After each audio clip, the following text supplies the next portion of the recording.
In the last big update we have received the Force Auxiliary structures. Now these ships are very interesting. They're classified as a carrier, although they're pretty massive, they're pretty big ships, and they can be really tanky. I would say they can rival a dreadnought in terms of tank, and today I will show you different builds and will show you how these things work. And I will start with the Apostle. This is the Amar Force Auxiliary structure, and well, design wise this ship is absolutely beautiful. Now let's start with the trait description and the basic info of the ship. Now the raw bonus will give the ship plus 400% Entourage link activation time. It has a jump drive, it can fit command burst modules, plus 200% command burst effective range. Main weapons cannot be fitted, can operate super heavy logistic drones. Okay, pretty solid bonus. Advanced logistic drone bonus, plus 40% drone armor repair, plus 10% drone effective hit points, plus 20 km drone command range. Advanced Force Auxiliary command bonus will give you plus 4% armor resistance, plus 10% remote armor repair, minus 10% remote armor repair capacity unit. And a advanced carrier command bonus will give you plus 6% armor command burst strength and plus 3% skirmish command burst strength. Overall, a lengthy list with pretty solid stats. This thing has a bonus on armor, so that's going to be fun. The Apostle has 4 drones, 6 high slots, 4 medium, 7 low slots, 3 combat and 3 engineering rigs, a rather small cargo holds, judging by the fact that this is a capital ship. 4,000 fuel tank capacity, it has 2 fuel tanks apparently for some reason. Defense 946,000 hit points. The Apostle is primarily a armor tank. Don't shield tank the Apostle, it's not going to run very well and it will be very cursed. 75,000 gigajoule is the capacitor, 1,120 seconds recharge time, 97.66 gigajoule per second is the recharge rate. It can lock 7 targets, 7.3 km is the signature radius, 60 meter scan resolution, 80 meter per second flight velocity, warp speed 1.5 atomic units per second. Well, as expected from capital ships, this is not the fastest ship in the game, but it should do well with that base velocity. It's faster than a Praxis 2, that's for sure. Okay, let's take a look at the build, and this ship has a whopping 0 DPS, which is to be expected from a logistic ship.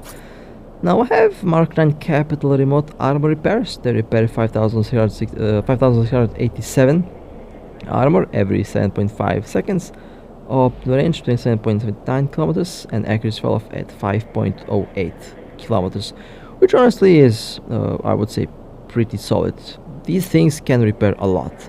Now I have one skirmish command bonus, skirmish command module installed on this ship. And here you can take a look at the stats. Afterburner bonus, warp drive bonus, warp disruption, optimal range, scrambler range, web range, signature radius reduction, inertia modifier reduction. Overall, really solid stuff and very useful for a fleet. And of course, there is the armored command burst module, 90 km range, which is really good. And here you can take a look at the command burst stats. Armor repair capacity reduction, it increases resistance and it increases armor, which is again very useful in a fleet.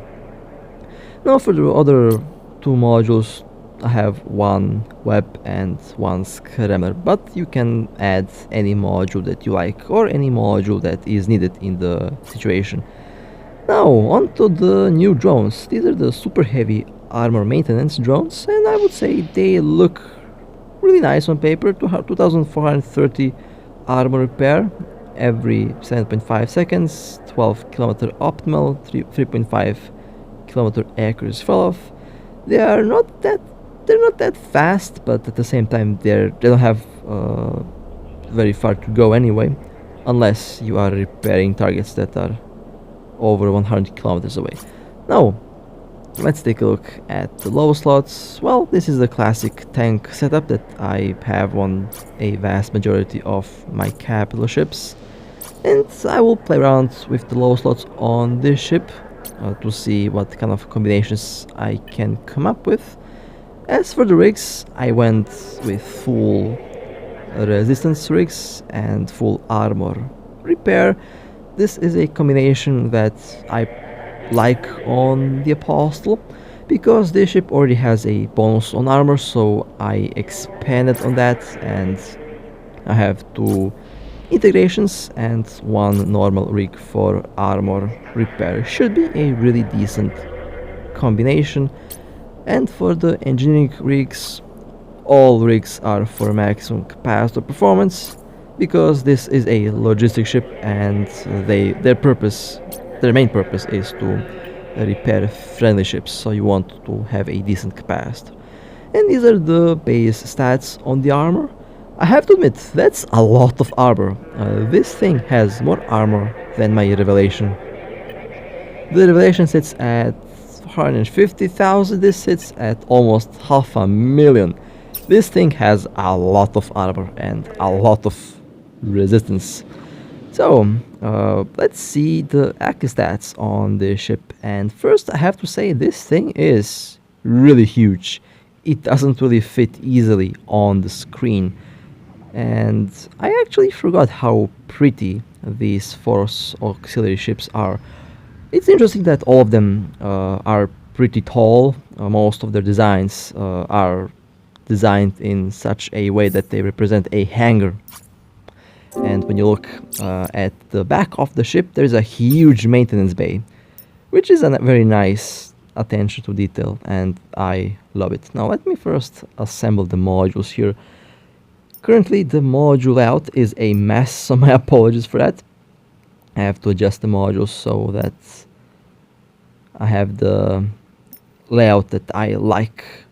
Okay, let me put the drones on the second window, and okay, I think this looks nice.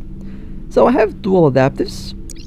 The skirmish command and the armored command is active. This is the logistic support mode, and here you can take a look at the stuff that will be affected once it's turned on. Now it does reduce your own armor repair a lot, so your ship will be depending on friendly support. So if you have multiple of these ships, they will have to repair each other, because minus 90% own armor repair, that's a lot of armor repair reduction when you activate the logistic support mode, from 50,000 to 10,000, and this is every 21.8 seconds, which is a very long cycle time. And of course 120 seconds is the cooldown on the logistic support mode, but you do get a very decent repair bonus on the capital armor repairs, on the capital remote armor repairs, and on the logistic drones, which is going to be really useful for big capital fleets. Okay, now let's see the capacitor stability with only 2 capacitor batteries. Now I have been told that in order to have a stable capacitor with this thing, you have to fit 4 capacitor batteries, and I can kind of see that being the case.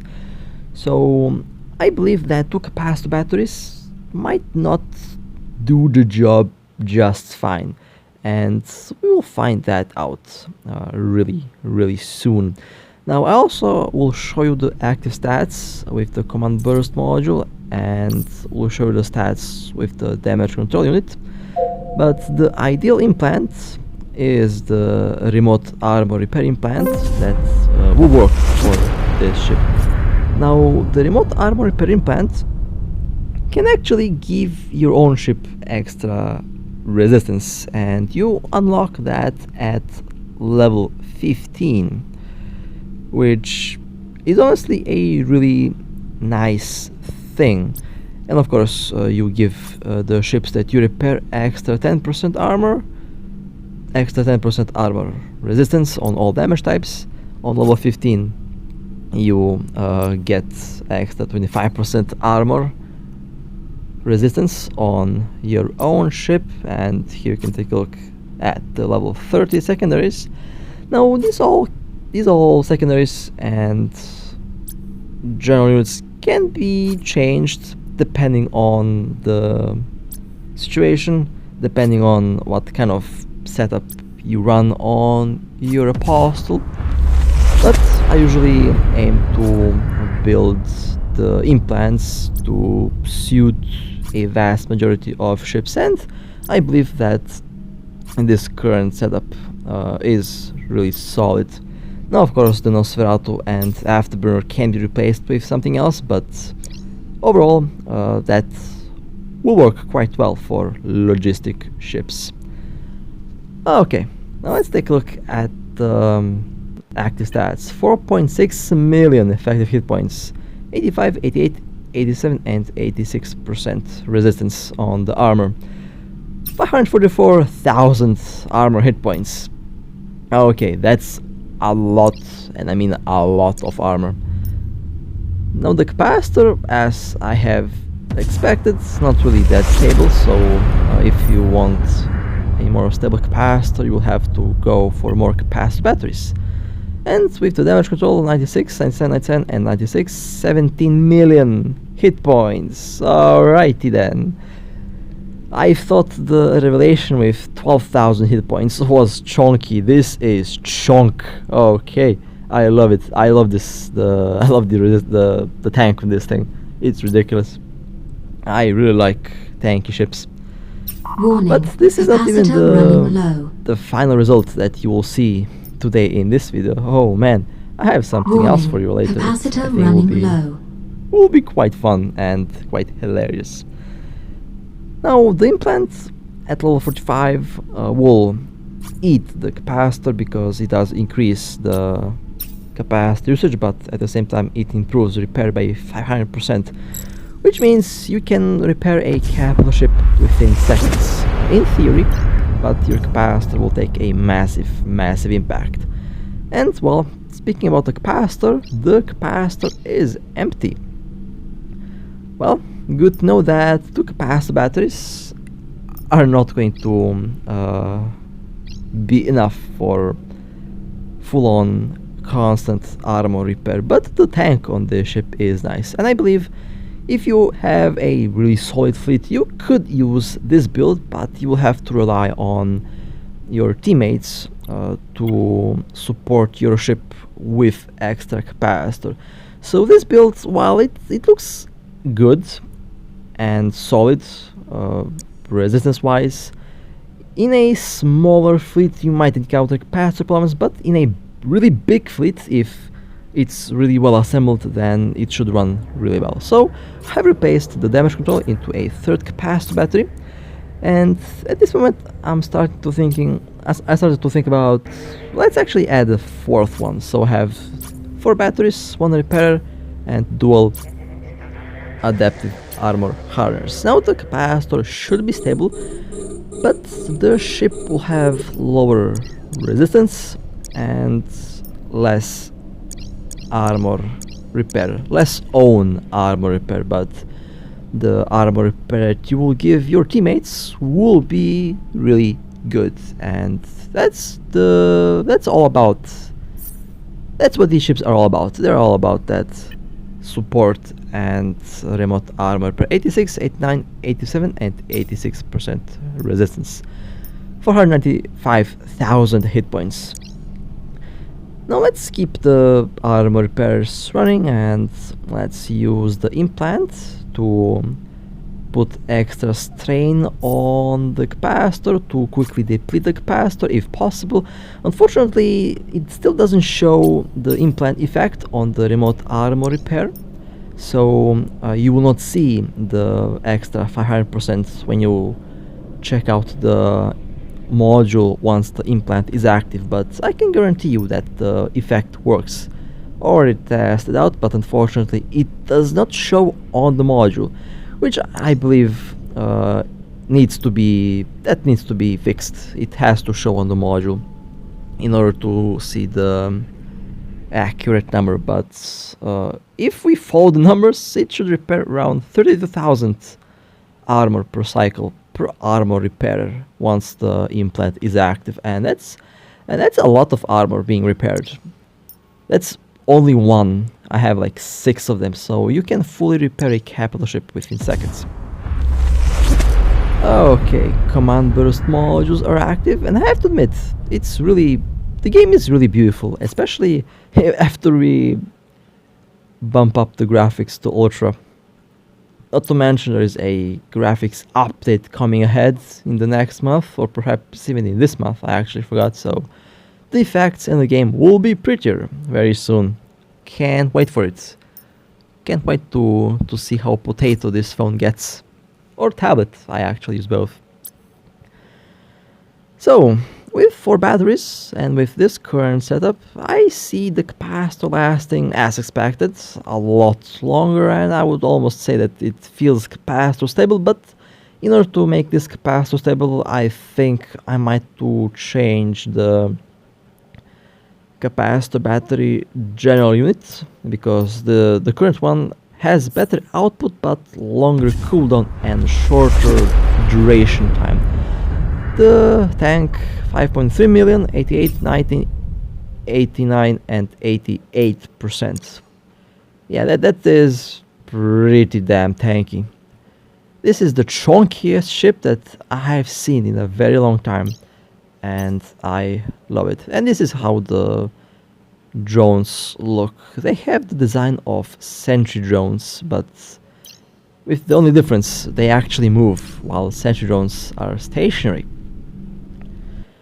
A very nice attention to detail right there. Well then, second round on the implant, on the secondary skill of the implant, and well, the capacitor holds really well. Capacitor battery up and running, and I seem to have everything running on the ship permanently. The capacitor at 60%, and everything seems to be running really smoothly. The second skill of the implant will drastically increase the capacitor usage of the remote armor repairs, and still, even with that, the capacitor was pretty stable. I'm quite satisfied with this current setup.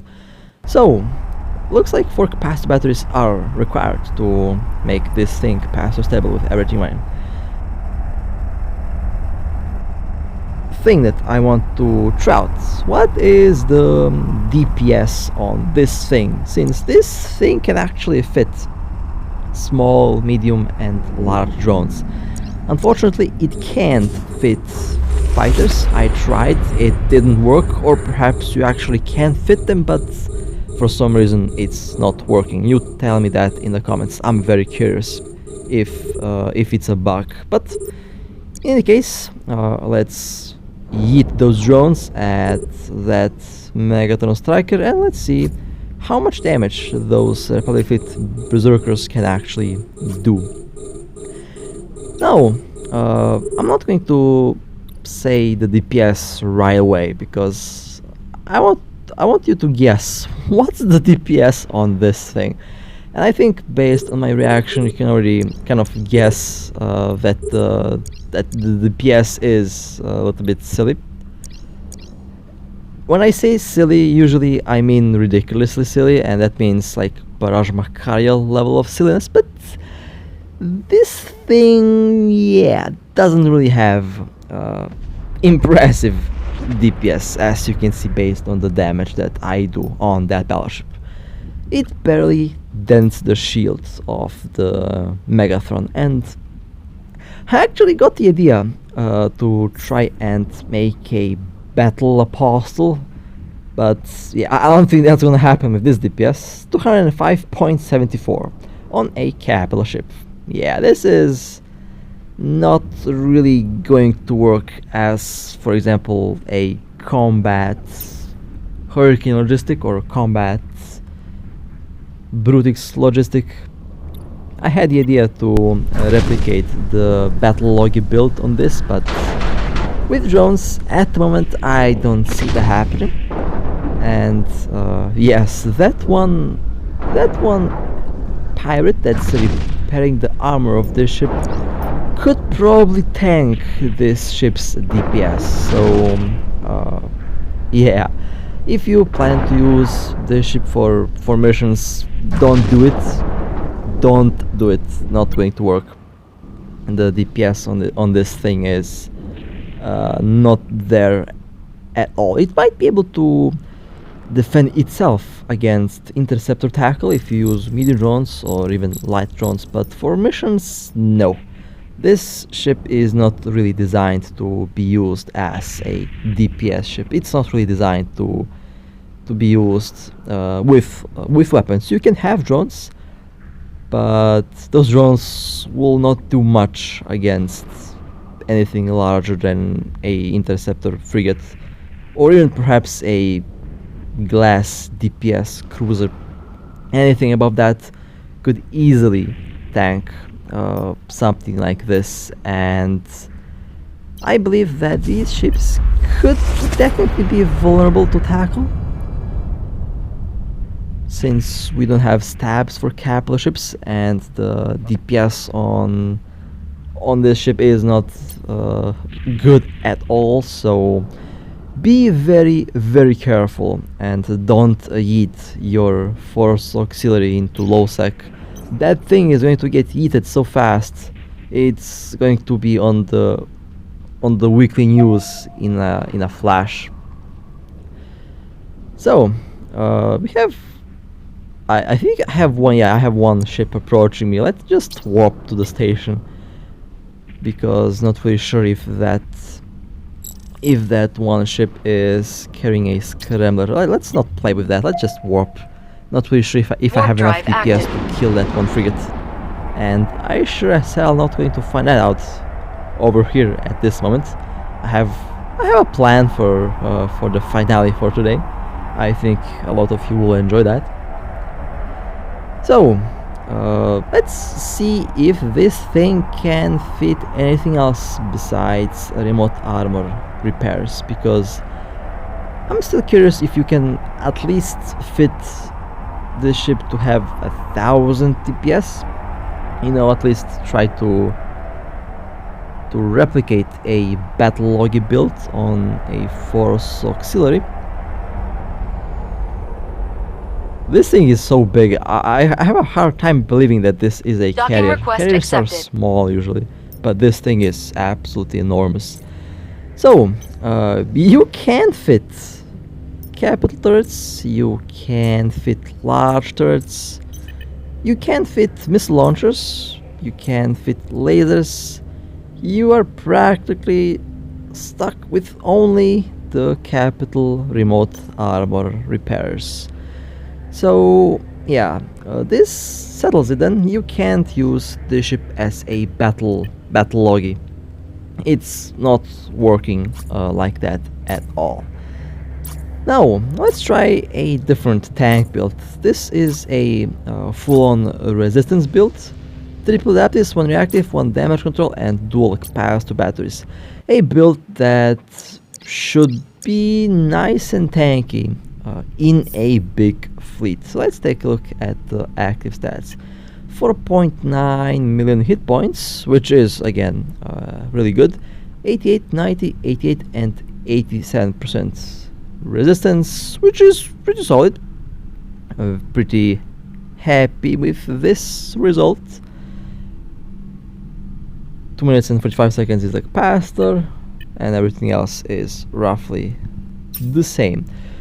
Okay, well, let me turn on the damage control. Let's boot up the remote armor repairs for the implant resistance bonus, and I also have to activate the skirmish command burst modules and the other command burst module.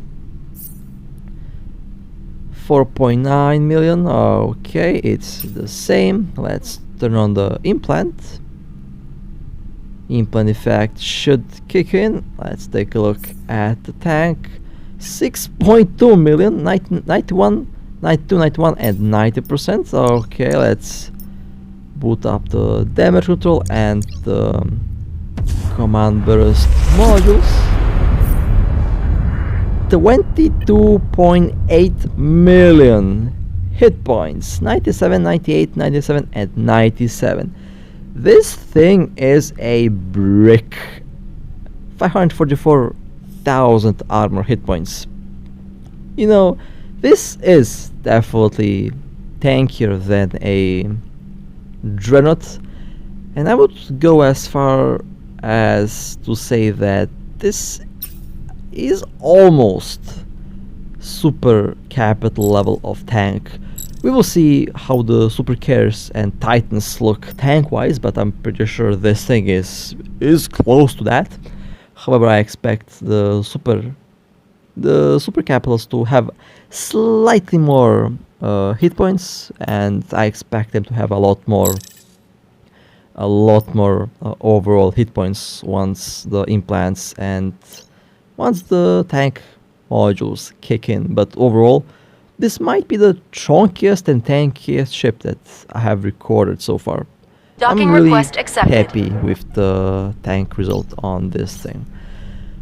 Okay, now let's play around with the build even more, because I still have some things to test out. So this is the build with the dual adaptives, 1 armor repair and quad batteries. Now, I think in most cases this is the way to go if you are in a fleet, because you still have decent resistance. The capacitor is going to last for a very, very long time. However, at the same time, I feel like these ships will be primaried as primary target, because that's what you do in a big fight. In any game, basically, you go and kill the healer before you go and kill everything else, because the healer will keep the team alive. So I would still say that these ships should be tanky. However, if we consider the fact that the remote armor repair implant can give your ship tank, as you can see, 88, 90, 88 and 88%, and this is still really solid tank. And if you are getting repaired by your teammates that have the same implant, then the tank will go even higher, which kind of eliminates the need to have a full-on tank build. So in the end, I think it's really situational.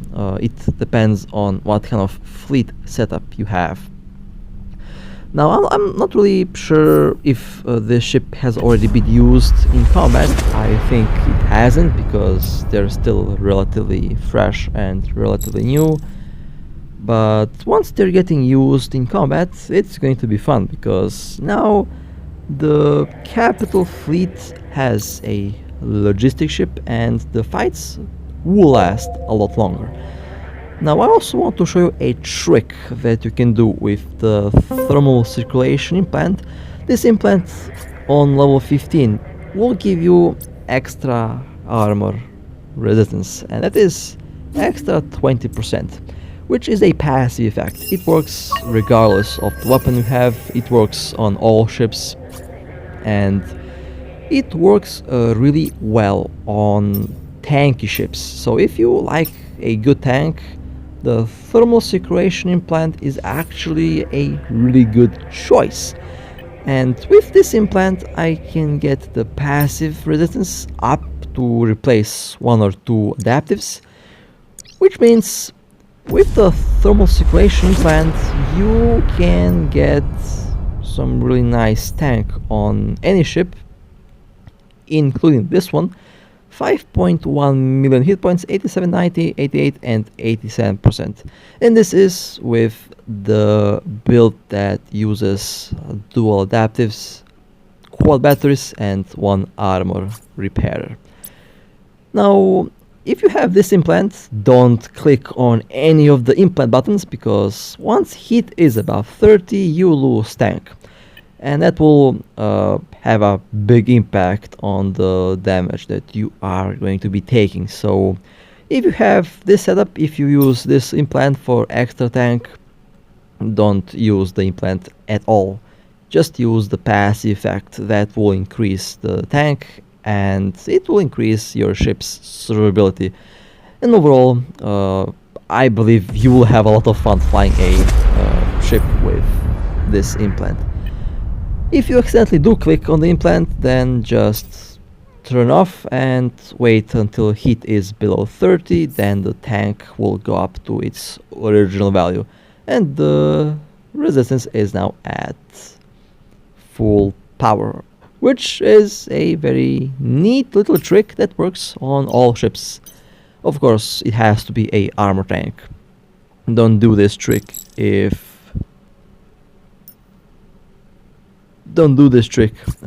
you have a shield tank ship. It's not going to work really well.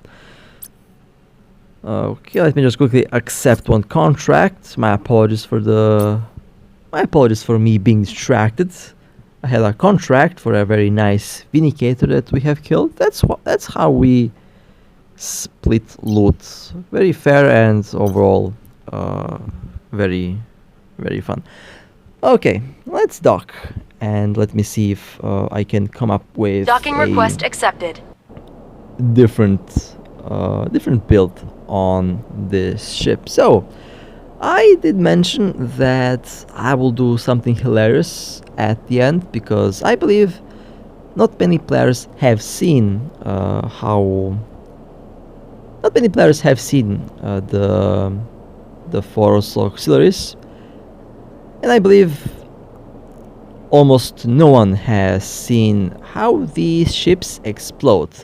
Now I like to say that big ships make big, pretty explosions, and it doesn't matter if it's my ship that goes in flames or someone else's ship. I always enjoy a very nice fireworks. So let's actually see how the explosion on this ship works, because this is a capital ship, should make a very nice and big explosion.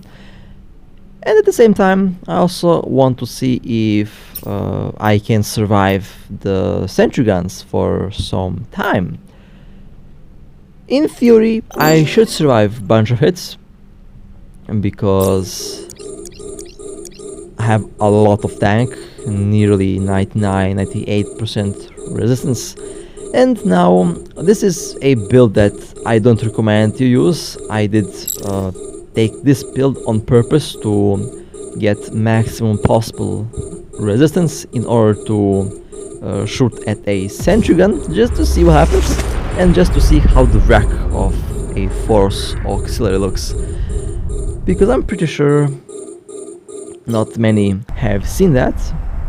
Okay, my apologies for the weird cut. Had to go and find a good warping so that the wreck is not obstructed by the station. And now, let the games begin. Let's yeet a 100 billion capital ship at some sentry guns, because why not? It will take a while to lock on, but 93, 94, 93 and 94%. Okay. I will pop the damage control once I start shooting, so that I get maximum possible resistances.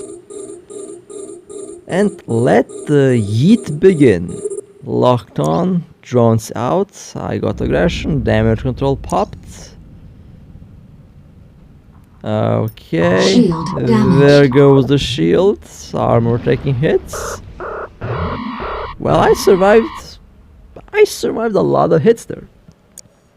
Very nice. I survived a lot of hits there. And there goes the Force Auxiliary.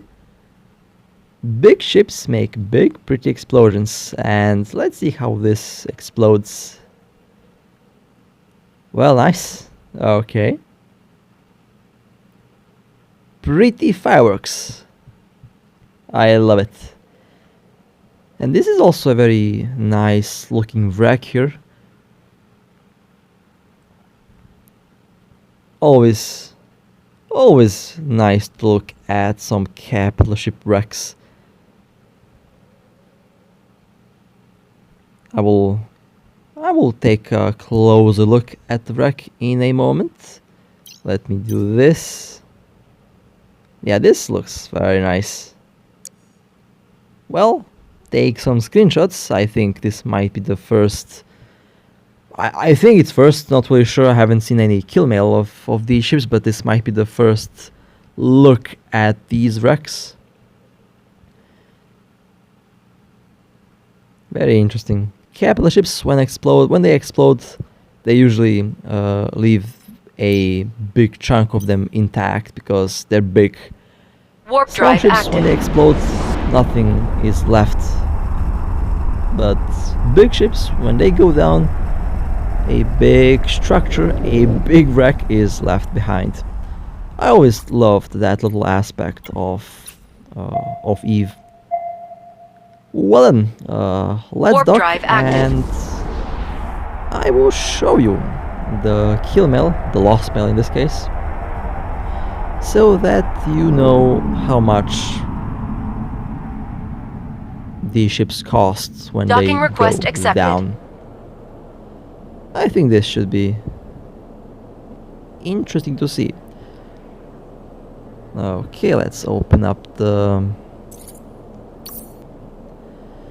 89 billion. Okay. A really solid loot drop. I wish that this happens on our 6 Seagates, perhaps one day.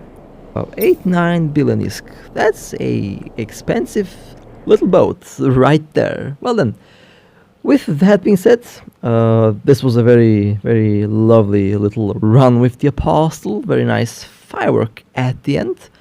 Hope that you guys enjoyed. Stay safe, fly safe, and as always, I'll see you next time.